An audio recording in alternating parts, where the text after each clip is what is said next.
Okay, so I will read just a little bit from Coffee. I'm going to read from the prologue. So before I read from the prologue, I'm just going to, because it's germane, I'm going to read, the book has an epigraph. And the epigraph is from Virginia Woolf, The Waves. And it goes like this. How much better is silence, the coffee cup, the table.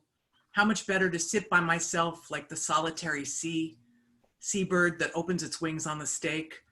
Let me sit here forever with bare things, this coffee cup, this knife, this fork, things in themselves, myself being myself. Okay, so here it is, the prologue. Mornings are tough, writes a friend, and she's not the only one. Another, a woman I've known much longer, feels much the same. Every day, she tells me, I wake with such dread.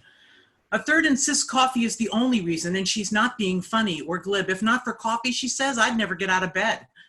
Of course, some people don't get out of bed. Some people have their first cup delivered on a tray with a button of A's, or just all by itself in a big friendly mug. Nice work if you can get it, but it wouldn't work for me. Zoom in from the sliding glass doors on a woman in her robe and, depending on the season, very possibly socks, sliding from the sink to the stove, a wide shot in the animated version.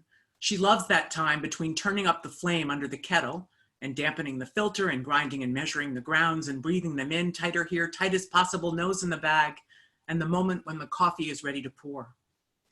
Maybe in those minutes, she is me, of course. Maybe I take note of the color of the sky.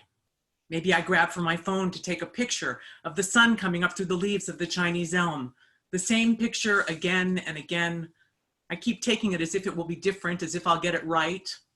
Or maybe the counters need wiping, coffee dust here and there, also Parmesan cheese from the previous evening, or a smear of red sauce, or a glisten of oil.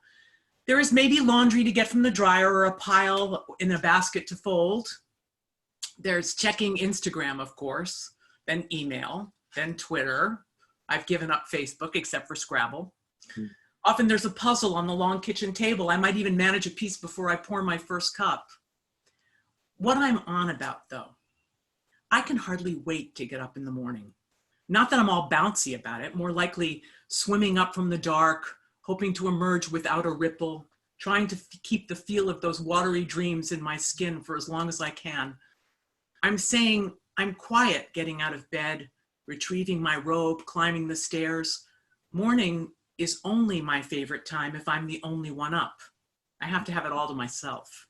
Before a human has yet said a word, before I've said a word, the day not discernibly begun, clear and unsullied, not a mark on it anywhere. For me, the dread comes on later as the hours clutter up with voices and tasks. Picture this. Someone draw this for me. A woman in her robe, in the cartoon she never takes it off, pushing a buzzing, throbbing, misshapen boulder of a day up a hill called time, heaving it over the edge into night, falling backwards with the effort, and waking at the bottom again with a pebble of a morning, bare, shimmering on the table before her, and a coffee. Thanks, guys. Thanks, everybody.